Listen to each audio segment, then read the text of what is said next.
Let's take a look at the one-handed backhand here, and we're going to see what's happening. Right away on this first move, I can see that the racket comes back pretty low, so ideally you want a higher take back, but we're going to take a closer look at the grip and some other things. The take back again is not always the most important thing since it is so grip dependent. So what I notice right away on this backhand is, first of all, the ball is pretty close to the middle of the court, and this player gets back and then actually steps across. So that player should be stepping across on balls that are wider. So I think he should be aligning his body on a middle ball so that this outside leg gets behind the ball more so he can step into the shot. Now, sometimes that's okay. It's not going to work out this way, but ideally, again, this is not a wide ball, so that step across should not be happening as aggressively. It should be happening out here on the wider ball. But possibly even more importantly, actually, let me back up a second. If that does happen, then I like to see that back leg pivot around a little bit more, and it would look like more of a square up position, although the back leg would maybe be over in this area and it would still be behind the front leg or front foot when it comes down, so it would be a wider base at the end. But here's what I really want you to see is the finish, and I've talked about this I talk about this in my program, the one-handed backhand program. Look at the arm here. It is not completely straight.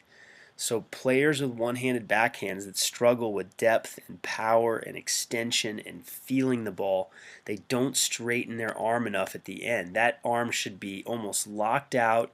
That racket should be higher in the air. The hand should be higher, and there'll be a lot more extension. Now, I really like the posture here. The narrow stance at this point of the swing is good, and the body is upright. So I like that, but I want a higher finish. I want a straighter arm on the swing, and then you can see how the racket kind of flips over here. We want the wrist to stay a little more neutral. See, right there it flips over. That's trying to kind of steer the ball, but the steering should come from having the right grip and meeting the ball with the correct swing path. Then you don't really have to flip over as much. This actually looks a little bit more like what I call a French flair, where you do turn the hand over, but I like to see it with that coming way out here with the arm straighter. Ideally, a more conventional finish, we want that arm to be straight and we don't want the arm to flip over. So at this point in the swing, the strings would face up towards the sky a little bit more. Okay. We'll watch another backhand here. Okay, here's a backhand into the body. Goes more to the slice. This would be a good time to use the karaoke footwork pattern. So when the ball comes into the body, okay, the ball comes into the body here in the middle, good footwork getting around the ball there, then stepping in, and then this foot's going to come behind, and then this foot will come down again after it comes behind. So you're moving through the shot with more rhythm. Again, notice how this arm is still bent at the finish.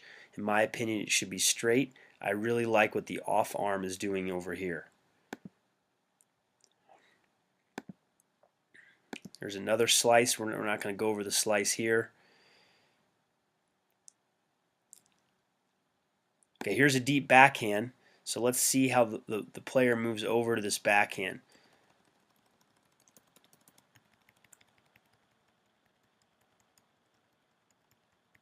Okay, so he kind of, watch this move. He kind of shuffles, but the foot kind of crosses over. See how he comes off the ground?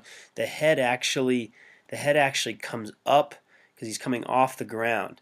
So my deal here is either do a big shuffle without this foot coming across, so it'd be a much bigger shuffle, or really step across with this foot. So it'd be a strong first move, stepping across instead of kind of a hop, and then that will allow the player to cover more ground. Here the player is stepping across. Again, that's not ideal, but it can happen because he had to move across the ball. This is a higher ball. So this ball got up higher. This is a perfect time to jump around and get off of the ground. So if you're athletic enough, this foot should actually come up off of the ground a little bit, and this leg should swing around into a squared up jump around position. This is in the one hand backhand solution. Again, look at the finish. That arm is still a little bit bent. It could be straighter, and that deep in the court, if that ball is going in the net, I'm not sure if the ball went in the net, you don't need to flip the wrist over. You want to keep it more neutral. So the racket strings will actually face up a little bit more towards the sky instead of, you can see right here how it faces towards the side fence. So that was a missed backhand, and I think it's because the finish just wasn't solid enough. Let's watch this move to the ball, even though it was a slice.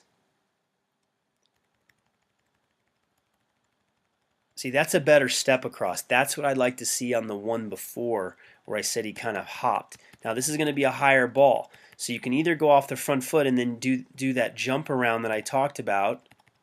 See how he keeps the foot planted? Not going to get a lot of power there.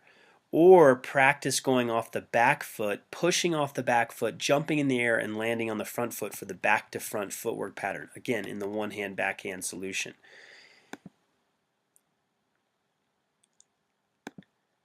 Here's a more traditional backhand, goes a little more to the slice. I'm looking more for topspin backhands in this video. Let's see what happens here. Okay, a higher ball. Actually handled this one quite nicely. I like the height that he takes the ball. He goes up to it. Posture looks great. Really like that. But then the flip over right there. We don't want the flip over there. We want that arm to stay straight and don't flip over there. Keep the strings facing up towards the sky more. Really extend up instead of flipping over. This is going to cause the ball to land short. It's going to cause more mishits. So in summary, this player could work a little bit on the footwork, mainly not stepping across as much on the middle balls, but if the player does step across, you want to work on squaring up and almost jumping around on the high balls. We talked about using the karaoke on the middle ball.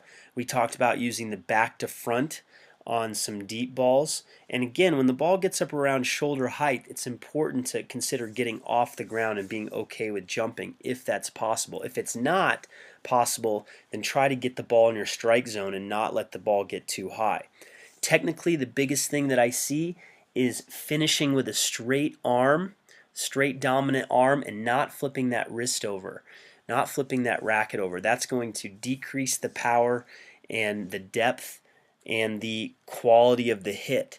So really extend up higher with the finish with the straighter arm and make that the focus to work on that extension, that power, and getting that smoothness in the backhand.